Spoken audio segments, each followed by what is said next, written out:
Buenas tardes, el día de hoy vamos a ver cómo realizar el diseño de circuitos digitales combinacionales.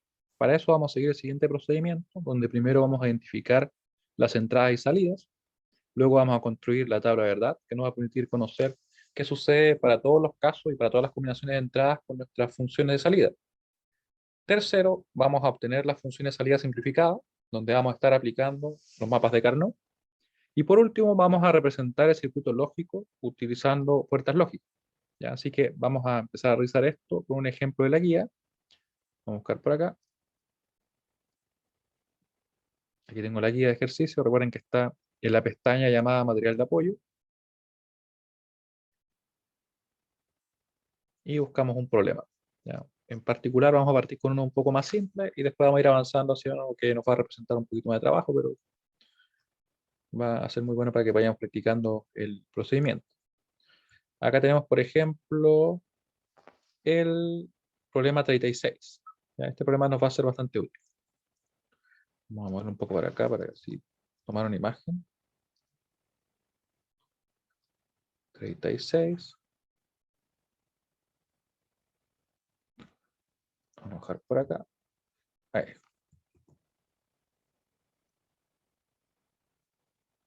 Y lo ponemos acá. Ya. Entonces aquí podemos ver que nos dice lo siguiente. Vamos a leer el enunciado.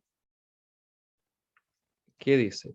José, Roberto y Ernesto se juntan una vez a la semana para ir a ver una película o ir al casino.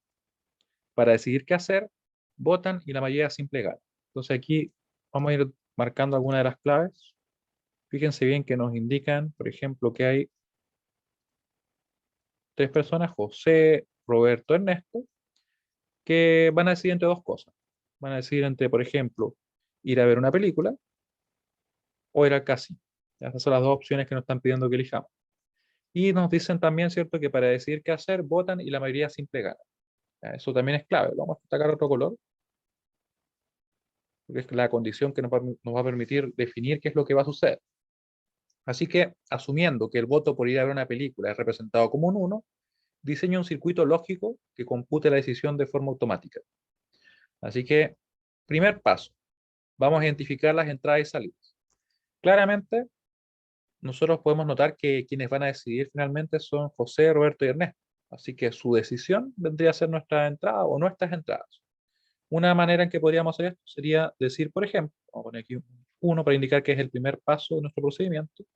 Tenemos acá un sistema donde va a estar nuestro circuito digital combinacional. Vamos a dejar escrito para que no se nos olvide. Circuito digital combinacional. Nacional. Y vamos a tener entonces tres entradas, donde cada una de ellas se va a corresponder a la decisión que va a tomar José, Roberto, Ernesto. Vamos a llamarle también, por ejemplo, J a la decisión de José, R a la decisión de Roberto y una E para la decisión de Ernesto. ¿Ya? ¿Cómo van a operar? De la siguiente forma. Si J igual 0, eso va a indicar, por ejemplo, que está votando. Si, por ejemplo, votar por uno significa ver la película, vamos a asumir que esto va a corresponder a elegir el casino.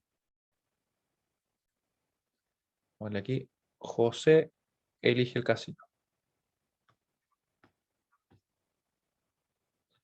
Recuerden que esto es aplicado para este problema en específico, ¿cierto? J igual 1 representará entonces el que quiere ir a ver la película. Ya estamos siguiendo la misma lógica que nos definen acá. Nosotros podríamos utilizar otra, siempre que estuviera definido no habría problema. José elige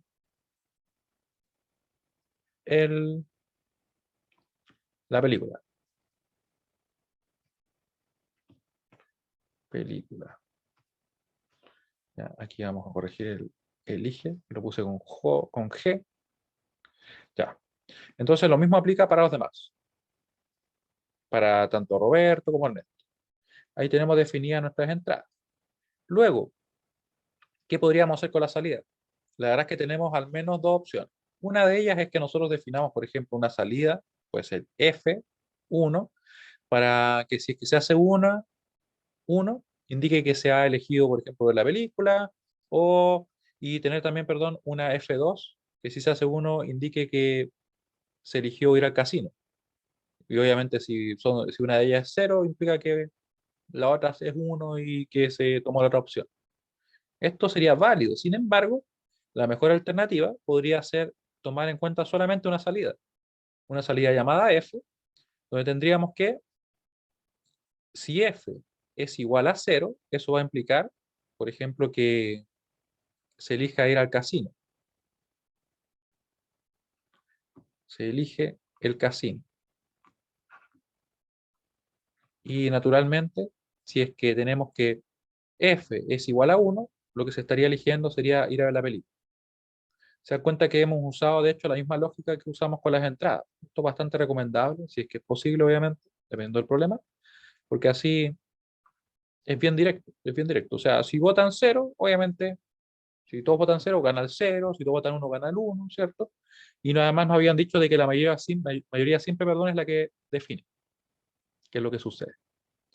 Ahora, una vez que nosotros ya hemos identificado entradas y salidas, vamos a construir la tabla de verdad. Aquí tenemos que tener en cuenta que hay 3 entradas. Estas serían las entradas. Voy a marcar para que se note bien. Sería entradas. Y la salida sería solamente esta. ¿Ya? Recuerden que un circuito no tendría por qué existir solo una salida. Podría haber más de una. Bueno, aquí salidas, en realidad es solo una. ¿Ya? No habría problema. Y bueno, paso 2 sería entonces formar nuestra tabla de verdad, donde vamos a tener que en base a la cantidad de entradas se va a definir justamente cuántas filas va a tener nuestra tabla.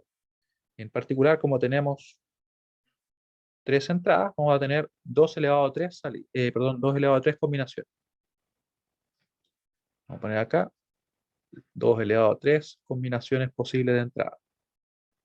Ahí.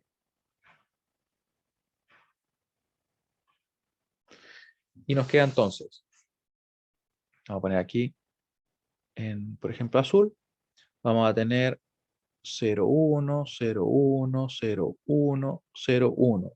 Esto que tenemos acá son el J, R y E, vale decir las entradas. F estaría en esta columna, ya porque recuerden que nosotros queremos definir qué es lo que pasa con F para diferentes combinaciones posibles de entrada. 0, 0, 1, 1, 0, 0, 1, 1. Y tenemos también 0, 0, 0, 0, si no me equivoco fueron 4, y aquí 4 1, y con eso tenemos todas las combinaciones posibles que puede tomar obviamente nuestras entradas. Ahora, una vez que tenemos eso claro, nos quedaría construir y ver qué es lo que sucede con F. Recuerden que nos decían que la mayoría simple gana. Entonces, si tenemos acá que todos votan 0, obviamente F va a ser 0. Aquí estaría ganando nuevamente el 0, porque tenemos 2 ceros y un 1. Aquí gana el 0, aquí finalmente gana el 1. Uy, me voy a acercar un poquito más para que se vea mejor. Gana el 1, ¿cierto? Vamos a ponerlo ahí. Acá gana el 0, acá gana el 1, otra vez gana el 1 y por último también gana el 1. ¿Ya? Esa sería nuestra tabla de verdad. Tenemos todas las combinaciones, las 8 que tenemos, y justamente qué pasa con la función. Paso 2, estaría listo. Sabemos todo lo que puede suceder con nuestro circuito. Nos vamos entonces ahora a ver nuevamente el procedimiento que nos dice. Paso 3, obtener funciones de salida simplificadas. Vamos a usar mapas CAD. Como tenemos únicamente 3 entradas, nuestro mapa va a constar de 8 casillas. Ya voy a tratar de hacerlo un poco más grande. Ahí tenemos nuestro mapa. Va a tener 8 casillas. Ahí, ahí, ¿cierto? 0, 0, 0, 1, 1, 1, 1, 0. No se olviden que lo que contiene el mapa de Carnot es justamente la misma información que la tabla de verdad, solamente que ordenada de una manera que es conveniente para nosotros, ya que así podemos simplificar de forma gráfica. Esto sería nuestro mapa correspondiente a la función f. Y empezamos a ubicar los ceros y los 1. Pueden ver que tengo ceros desde el 0 hasta el 2. Entonces va a ser 0, 0, 0. Tengo un 1 en el 3, que sería el 3. Un 1. Después tenemos un 0 en el 4, que está acá. Y luego tendríamos 3, 1. No se olviden que aquí tendríamos, ¿cierto?, el 5, el 6 y el 7, que serían las combinaciones correspondientes a estas filas. Ahí estaría nuestro mapa de Carnot. Nos queda entonces simplificar. Para eso voy a elegir aquí algunos colores y voy a formar los grupos más grandes posibles, que sean en este caso de potencia de 2. No puedo formar uno de 4, y que por ejemplo trabajo con los 1, ni tampoco con los 0, ¿cierto? Pero sí puedo formar un grupo de 2, como este. Luego podría formar un grupo como este que está acá. Y por último vamos a elegir el amarillo. Ahí, ese grupo amarillo. Obviamente puedo tomar varias veces ese 1, no hay ningún problema. ¿Cómo nos quedaría la función? Ya que yo trabajé con los 1, sería grupo amarillo. J por R, quedan sin negar porque está fijo en 1 y estamos trabajando con los 1. El E como cambió, se va. Ahora nos queda más. Podría trabajar ahora con el grupo verde. Vamos a trabajar con el grupo verde. Vemos que el J cambia, ¿cierto? De 0 a 1. Se va. El R se mantiene constante en 1, así que nos queda simplemente como R. Después tendríamos que el E está fijo en 1 para esas dos celdas. Y sumamos. Tenemos ahora grupo naranja. En el caso del grupo naranja vemos que el J está fijo en 1, así que nos queda simplemente como J. El R está cambiando de 1 a 0, así que se elimina. Y nos quedaría también el E. Esta sería la función mínima, de hecho. No es una función demasiado compleja, pero es como tendríamos que hacerlo también con otros circuitos. Ya hay otros mapas. Tal cual, se va a simplificar. Una vez que tenemos esa función que yo voy a copiar, nosotros pasaríamos a lo que es el paso 4. Copiamos. Fíjense que nos dice representar el circuito lógico usando puertas lógicas. Ya, tal como vimos en la clase pasada, que estuvimos trabajando con puertas lógicas, básicamente pasada también. Tenemos finalmente el circuito lógico. Y nosotros buscamos conseguir las operaciones que nos piden. Vamos a pegar acá, a ver si nos permite. Lo dejo por acá arriba, vamos a bajar un poquito más esto. Ahí. Esa es la función, recuerda. Yo la copié acá para poder construir el circuito y tener todo disponible y a la vista. Así que nos va a quedar así. Vamos a dejar una línea por acá. No la hizo muy recta. Ahí. Otra por acá y otra por acá. Y voy a poner acá el J, el R y el E. Fíjense que no aparece ninguno de ellos negado. Así que lo que vamos a hacer es directamente construir ese producto. Vamos a construir este producto, ese producto y finalmente vamos a sumar todo. ¿Cómo lo hacemos? Para conseguir los productos nosotros usamos una puerta AND, ya que es como una especie de semicircunferencia. Multiplico entonces el J por el R acá. Luego voy a hacer lo mismo, pero para nuestro producto RE. Ahí. R por E. Es de notar también que cada vez que yo pongo ese nodo que estoy dibujando, ¿sí? Estos que están acá, indico que solamente ahí hay un punto de conexión. Vale decir, en este punto no hay ninguna unión, ya porque no dibujé ningún nodo. Ya es una manera más rápida de poder dibujar todo esto. Luego tenemos otra puerta AND que nos permite obtener ese producto. J por E. Así que tomamos el J, ponemos el nodo para indicar que ahí justamente ahí sí hay una unión. Ponemos la E y nos queda solamente conseguir la última operación, que sería la suma que estaría sumando esos tres términos. Eso va a llegar a una puerta OR, que es la puerta que nos permite realizar una suma. Vamos a dibujarla acá. Tenemos las tres entradas que van a estar llegando y la puerta OR, que tiene una forma de este estilo. La hice un poquito más grande para que no alcanzara. Y esta sería nuestra función F. ¿Ya? Ya habríamos construido el circuito, estaríamos OK. ¿Cómo podemos nosotros comprobar que esto de verdad funciona? La verdad es que no es parte de lo que nosotros haríamos para diseñar este circuito. Ya al llegar hasta acá estaríamos listos. Pero si queremos comprobar que efectivamente se corresponde, podemos ver lo siguiente. Acá, ¿qué estaría llegando? Llega el J, acá llega el R, va a salir obviamente el producto JR, acá estaría llegando R, estaría llegando el E, La puerta AND lo que hace es multiplicar R por E. Tendríamos acá también llegando J, llegando E. La puerta AND nos entrega a la salida del producto las entradas. Y por último, esta puerta OR lo que va a hacer es sumar todo lo que tienen sus entradas. Y lo va a entregar obviamente la salida. Nos quedaría así. JR más RE y por último más JE. ¿Ya? Como pueden ver, exactamente lo que nosotros queríamos construir y lograr. ¿Ya? Así que este circuito efectivamente estaría implementando lo que nos pide. Así que ese es el procedimiento. Una vez que tenemos eso listo, lo que podemos hacer ahora es trabajar otro circuito. Un circuito quizá, o en realidad un problema que nos represente un poquito más de trabajo. Ya, vamos a buscar uno acá en la guía. En específico, vamos a trabajar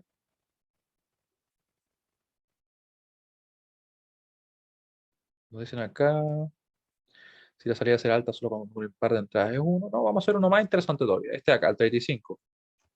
El 35 puede verse muy corto, pero la verdad es que igual nos hace trabajar bastante, debido a que tiene como algunas cosas que no nos dicen.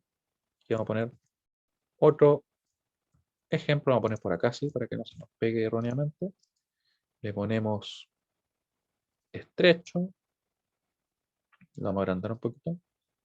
Por ahí está bien. ¿Ya? Y vamos a empezar a analizar qué es lo que nos pide. Nos dicen, diseña un circuito lógico combinacional que acepte un número de 3 bits y genere un número binario de salida igual al cuadrado del número de entradas. Ya, vamos a ir por partes. Entradas. ¿Qué me dicen a mí respecto a las entradas? Me dicen,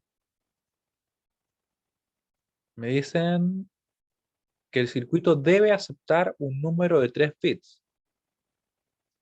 Eso es clave porque al momento que me dicen que debe aceptar un número de 3 bits, me están diciendo que es un número binario lo que tiene que aceptar. Un número binario porque por algo se están refiriendo como bits. Recuerden que esto significa binary digit. ¿Ya? Así que nuestro número binario va a tener 3 entradas. Vamos a partir definiendo entonces acá, en solución, nuestro sistema, no se olviden, con el circuito digital combinacional que nosotros debemos finalmente construir o implementar, ¿ya? Tenemos 3 entradas. Estas entradas le podríamos llamar como quisieran. Le podríamos llamar A, B, C, X y Z. Sin embargo, la notación que más se utiliza es la siguiente. B2, B1 y B0. Aquí nosotros podríamos preguntarnos por qué usamos esta notación. Sería una excelente pregunta. Porque en el caso que yo tengo B2, B1, B0, el subíndice que corresponde al 0 siempre se va a corresponder con el dígito menos significativo. Y el subíndice mayor se va a corresponder con el dígito más significativo. De esta forma, por ejemplo, un número se leería así, como 110, y no se leería así, ¿ya? Porque yo podría tener la duda, si es que de repente me llegan, supongamos un número así, ¿es un 3 o es un 6? En cambio, si yo uso esta notación, voy a saber que este es el menos significativo y por tanto en realidad es un 6 y no un 3, ¿ya? Entonces, tenemos ya claro que son, como les decía, 3 entradas, nosotros elegimos poner esa notación. Voy a agrandar un poquito más esto, porque la verdad es que nuestro circuito va a constar con muchas más entradas que lo que tenía el circuito anterior que acabamos de ver. ¿Ya? Así que, bueno, ya tenemos claro lo que sucede con las entradas. Ahora vamos a ver qué pasa con la salida, porque si ustedes se fijan bien, nos están pidiendo que este circuito genere un número binario de salida. Número binario de salida que va a ser igual a qué cosa? Al cuadrado del número de entrada.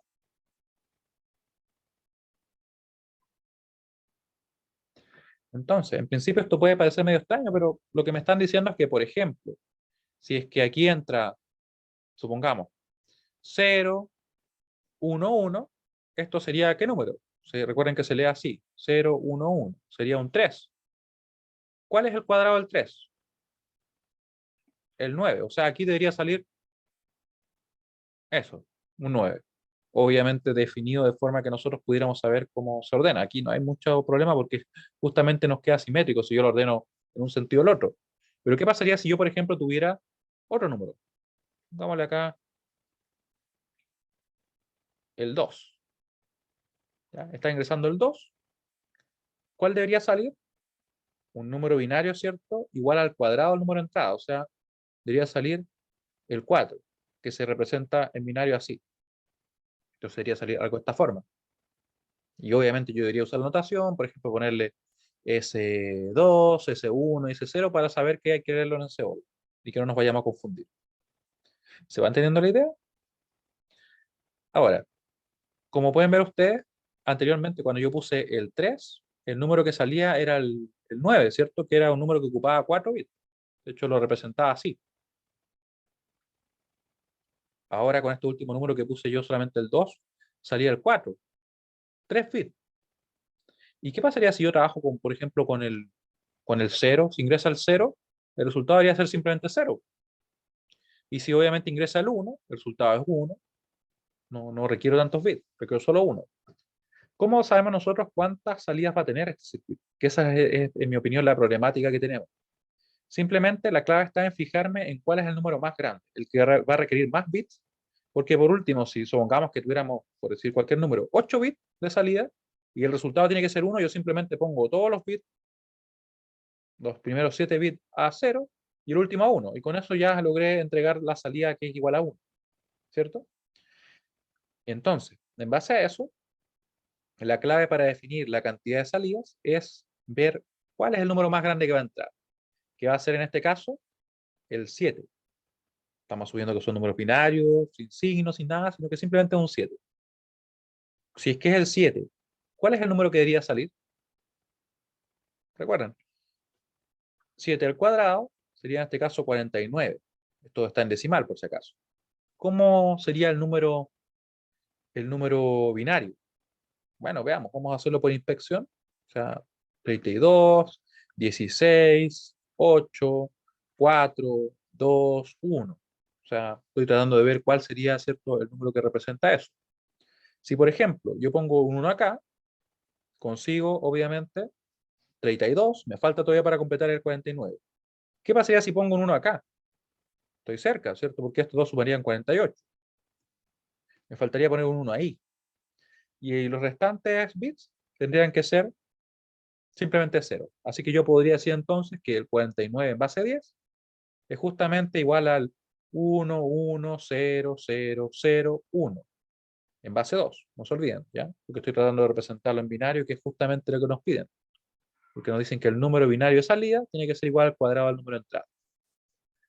Ahora bien, ¿cómo entonces nosotros conseguimos definir la salida? Bueno, simplemente nos fijamos en eso. Como este número, que es el más grande que puede entrar, el 7, su cuadrado, ¿cierto?, nos da 49. Como ocupa 6 bits, esa es la cantidad de salidas que yo requiero. Porque todos los demás van a poder ser representables. O sea, el 5 al cuadrado lo voy a poder representar usando 6 bits de salida. Y así con todos los demás que son más pequeños. Así que vamos a tener entonces 6 bits de salida. Se dan cuenta que comentó bastante, ¿no? Nos queda, por ejemplo, si queremos usar un nombre, vamos a ponerle S5, S4, S3, S2, S1 y S0. Para obviamente saber que se ordenan así. Porque sería muy diferente el número si yo lo roto, ¿cierto? Este sería el S0. Ya, obviamente todos los demás también están definidos ahí. Así que una vez que ya hemos definido que son 3 entradas, porque de hecho nos están diciendo que son 3 entradas, borré justo ese, vamos a ponerlo creo que estaba en verde, ¿cierto? Me están definiendo, como les decía, que son 3 entradas, y además como me dicen que son bits, es un número binario, y también tenemos, ¿cierto?, que las salidas que han definido en este caso no de forma directa, no me lo están diciendo, sino que por el número más grande que puede ingresar, ¿ya? Y que en este caso, ¿qué debería salir? Debería salir lo que les había escrito justamente, 1, 1, 0, 0, 0, 1, que es lo que está acá, ¿ya? Y con eso nosotros podemos pasar al siguiente paso, que sería el obtener la tabla de verdad. Para eso vamos a tener entonces lo siguiente. Creo que ahora voy a insertar una tabla, que me parece que va a ser un poco más eficiente. Déjenme ver si aquí sí funciona bien. Si funciona, si no, la hago a mano de nuevo. Como que no funciona muy bien. Ya, vamos a hacer a mano. Ya, entonces, si la hacemos a mano, con cuidado, nos va a quedar así. Esto lo voy a eliminar, ¿sí? Voy a poner por acá nuestra tabla. Yo creo que sí cabe. Vamos a poner la tabla acá. Vamos a tirar otra línea por acá. Me disculpa si está un poco chueca, pero como que el pulso no está muy bueno hoy día. Ahí. Y va a tener muchas columnas, ¿cierto? Va a tener tantas como tenemos entradas y salidas. Las entradas las vamos a poner acá. Ahí. Vamos a poner esa. Y salidas tenemos, ¿cierto? 6. No se olviden. Siempre la cantidad de columnas que tenemos acá va a estar definida en base a eso. Igual me parece que lo hice un poco más amplio de lo que se requería, pero bueno. Tenemos más espacio de la horizontal. Ahí. Y ahí. ¿Ya? Aquí va a estar, como les decía, B2, B1, B0, y después van a venir las salidas. Les voy a poner otro color. Voy a ponerlas, por ejemplo, en azul cielo. No, la ponen en azul. S5, S4, S3, S2, S1 y S0. Recuerden que son las salidas. Y yo aquí voy a empezar a dibujar, ¿cierto? A dividir para que tengamos nosotros todas las combinaciones que deberían quedar acá. Quizá lo diría hecho un poco más grande, pero debería alcanzarnos igual. Ahí. Otra por acá. Recuerden que son 8 combinaciones diferentes las que tenemos, que son justamente 3 bits de entrada. A pesar que la cantidad de bits son los mismos que teníamos en el problema anterior, ahora como tenemos muchas más salidas, claro, nos quedó una tabla bastante grande. Voy a dibujar acá entonces todas las combinaciones posibles, tal como en el caso anterior. Ahí tenemos entonces aquí todas las combinaciones posibles.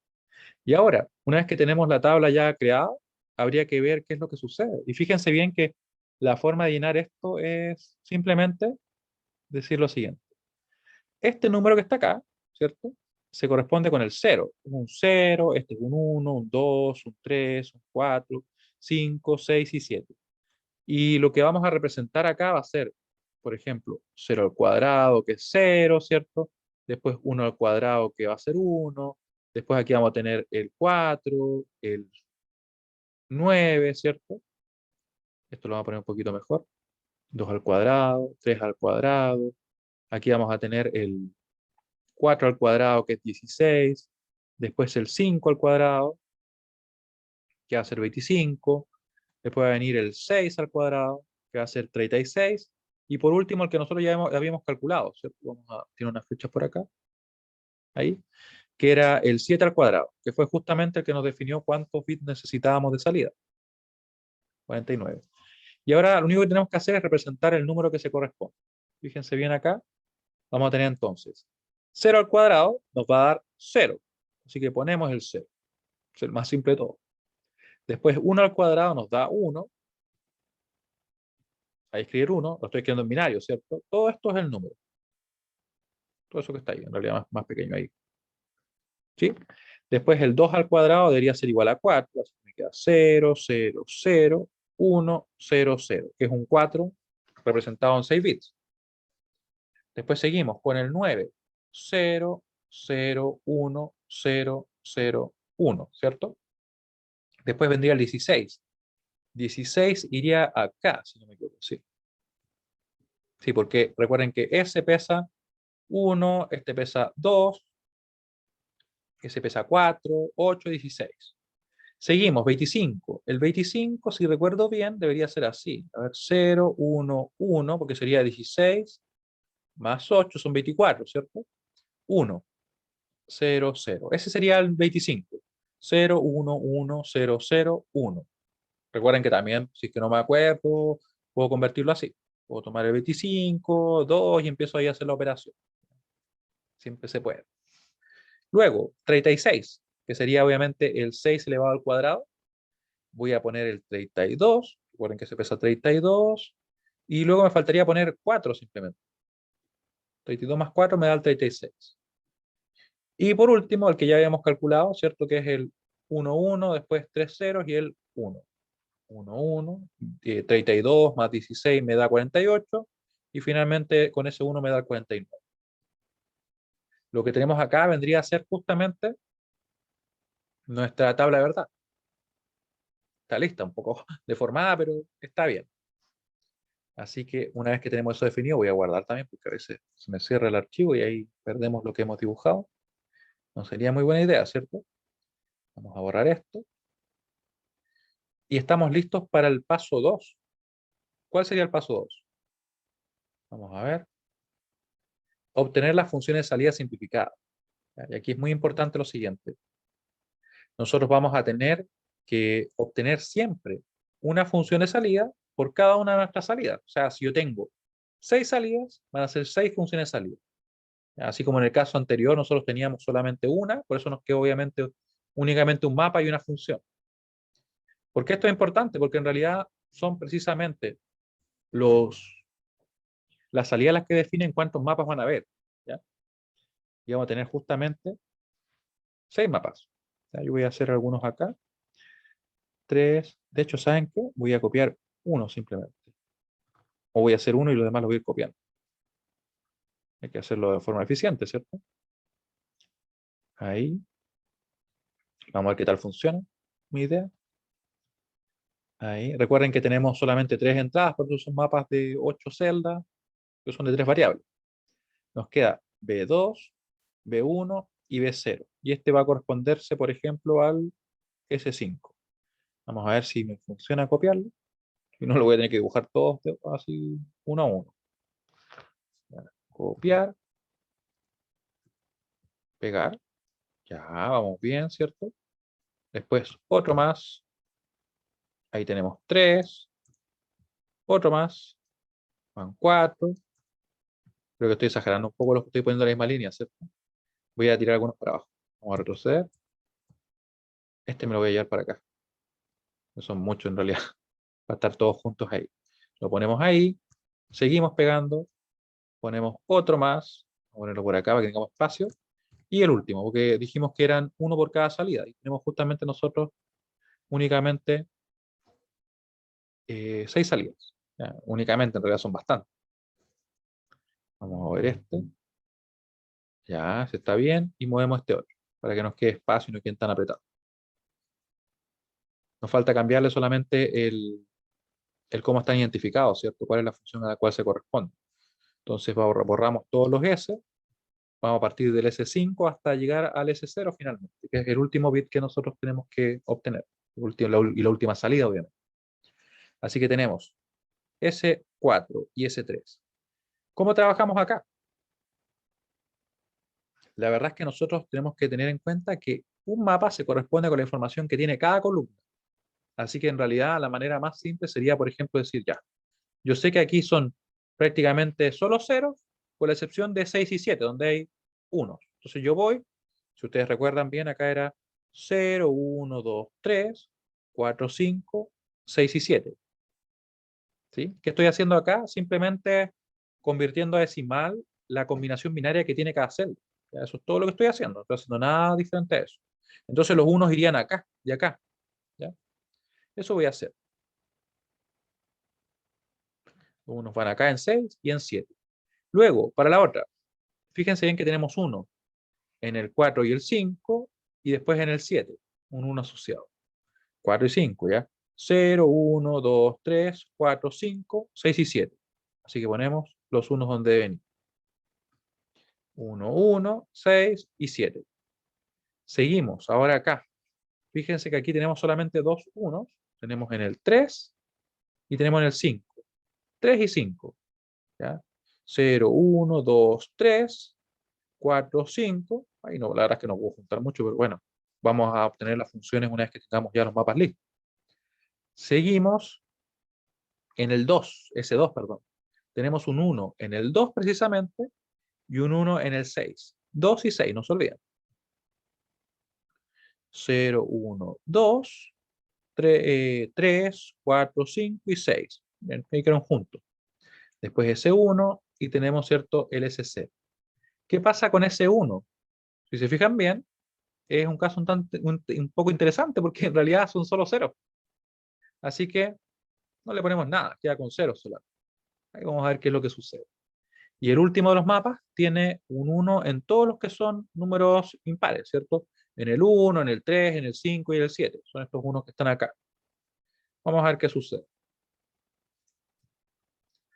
Ponemos entonces 0, 1, 2, 3, 4, 5, 6 y 7. Y estamos listos ya para empezar a hacer los grupos y poder simplificar. Recuerden que buscamos obtener las funciones simplificadas. Vamos a ocupar amarillo, por ejemplo. Vamos a ocupar otro color, verde. ¿Por qué podemos?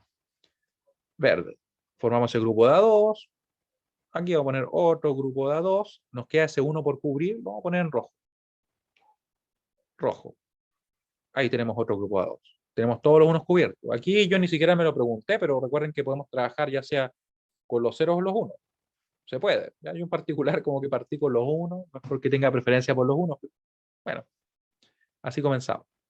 Tenemos acá ese 1 que queda solo. Recuerden que tienen que estar adyacentes para que se puedan juntar.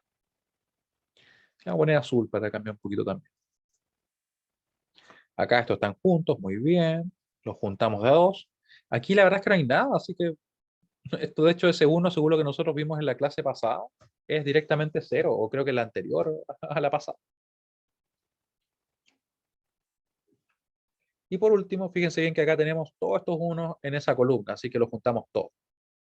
¿Cómo nos va a quedar en nuestro circuito? O en realidad nuestras funciones, porque estoy adelantando el circuito, pero en realidad las funciones. S5, vamos a partir. La voy a escribir acá, después las voy a copiar más abajo ya. S5 va a ser igual a grupo verde, que es el único que tenemos. Vemos que aquí está fijo el B2 y el B1 en 1 y cambia el B0, así que se va. No hay nada más que ponerle. Punto y coma le vamos a poner para separar. S4 va a ser grupo verde, nos queda B2 que está fijo en 1, por tanto queda sin negar, y el B1 que está fijo en 0 nos queda negado. Más grupo rojo ahora, ¿cierto? Vamos a obtener un producto por cada uno de esos grupos. Vemos que el B2 está fijo en 1, nos queda como B2, el B1 cambia, así que se va, y el B0 está fijo en 1 para ambos elementos de nuestro grupo, así que nos queda como B0 ahí. Punto y coma. Ya tenemos listas dos funciones. Aquí la verdad es que no podemos simplificar mucho, sino que simplemente nos van a salir términos donde cada cual va a tener las variables que corresponden. Me está costando ver el color, creo que sea azul, ¿cierto? Azul va a ser B2 negado, porque está valiendo 0 el B2, el B1 va a quedar sin negar, y el B0 sin negar también. Más grupo rojo, creo, que la verdad es que estoy como medio ciego a los colores últimamente. B2, B1 negado, y nos queda, ¿cierto?, el B0. Como está fijo en 1, nos queda sin negar. Tenemos esa función, y decía yo que las iba a desplazar. Así que eso mismo vamos a hacer. Vamos a mover para acá, para dejarlas todas juntas abajo de los mapas. Por lo general uno puede hacerlo de forma que le quede cerca del mapa, y no hay problema. Yo lo hago así para que así pueda ver en pantalla en todo momento. Acá, ahí la vamos a dejar. Oh, no se quisieron venir. ¿Dónde quedaron? Oh, parece que no se vinieron. La vamos a recuperar, esperemos que no se hayan ido. Ahí están todavía. A ver si las corto y las pego. Ahí se vinieron. Muy bien. Entonces tenemos ya el S5 hasta el S3 y nos faltaría obtener el S2, el S1 y el S0. Así que continuamos. Negro, lo vamos a poner acá.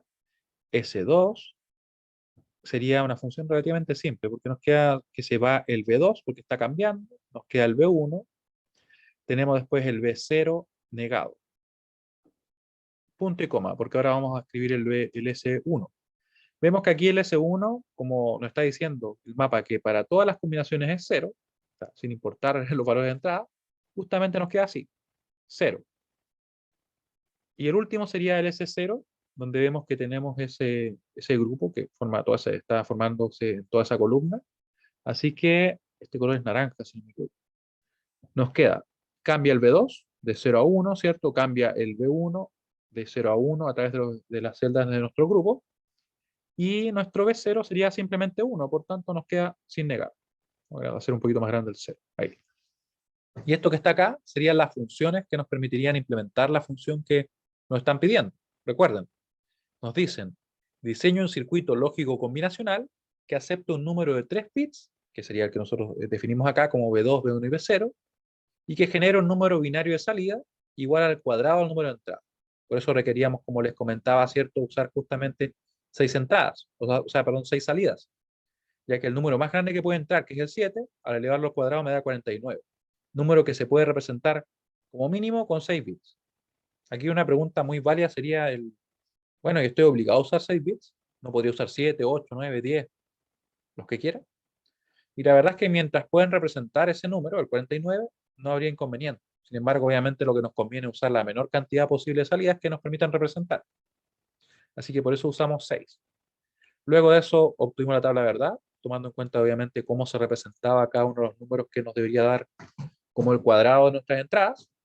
Y simplificamos con los mapas para obtener así las funciones simplificadas, que son justamente las que tenemos acá. Así que el paso 4 y final sería simplemente representar nuestro circuito. ¿Ya? Yo lo voy a hacer acá. Vamos a tratar de ser ordenado. A ver, y si hago una línea. Ya, voy a copiar esta línea. La copio. La pego. Ah, pero ¿saben que se me ocurrió algo mejor todavía? Se me ocurrió algo mejor todavía, ya que lo que voy a hacer es replicar esto. Así como hicimos cuando estábamos trabajando con circuitos que íbamos a simplificar. Yo les decía que podíamos nosotros representar, por ejemplo, una variable y además su complemento, porque obviamente aquí me va a quedar el B2 negado, ¿cierto? Yo voy a tomar esto mismo y lo voy a ir replicando. Voy a copiar y voy a pegar. Una vez por acá, otra vez por acá y una cuarta vez por acá. De hecho, una cuarta vez nos hacía falta porque son 3 entradas, 3 solamente. ¿Ya? Y voy a poner acá el B1 y el B0, porque así voy a tener, si se fijan bien, líneas donde puedo sacar directamente los términos que me haga falta. Y si yo quiero construir, por ejemplo, nuestro circuito, voy a poner acá, por ejemplo, una AND y voy a decir, S5 se forma por medio del producto de B2 y B1. Así que tomo B2, trato de tirar una línea recta, que me está costando un montón últimamente, por B1. No se olviden que solamente estamos tomando en cuenta aquello donde está el nodo, ya ese nodo que estoy dibujando yo acá. Los otros cruces no son uniones. Bien podríamos nosotros decir, por ejemplo, algo así. Esa es la unión y aquí voy saltando, ¿ya? Pero obviamente, como pueden ver, no es como lo más cómodo, ¿ya? Por eso es que lo ponemos simplemente así. Y esto que está acá sería nuestro S5. Simplemente el producto de lo que tenemos acá, B2 y B1. Luego, como pueden ver, S4 lo formamos con dos productos que se están sumando. Así que yo podría poner entonces dos productos. Voy a tener el B2 con el B1 negado, B2 con el B1 negado. Disculpa los choques de mi línea, pero tampoco malo el pulso, como le decía hace un rato. Luego, en rojo, vamos a poner el B2, B0. B2, vamos a tratar de hacer un poco derecho. Ya, por ahí mejoró. B2, B0. Ahí. Y dice que es la suma, ¿cierto? Así que le ponemos la suma. ¿Qué topa? Ahí. Justamente la suma. Y eso va a ser nuestro S4. Luego, S3. La verdad es que en S3 tenemos que como que hacer unos productos medio grandes, pero lo podemos hacer igual. Así que tomamos el grupo o el color azul para hacer ese producto azul y empezamos. B2 negado, que sería este que está acá. Tendríamos el B1 y tendríamos el B0. Recuerden que solamente estamos tomando en cuenta aquello donde está el nodo, ¿cierto? Tenemos el primer producto, nos quedaría el segundo, que sería el de B2, B1 negado, B0.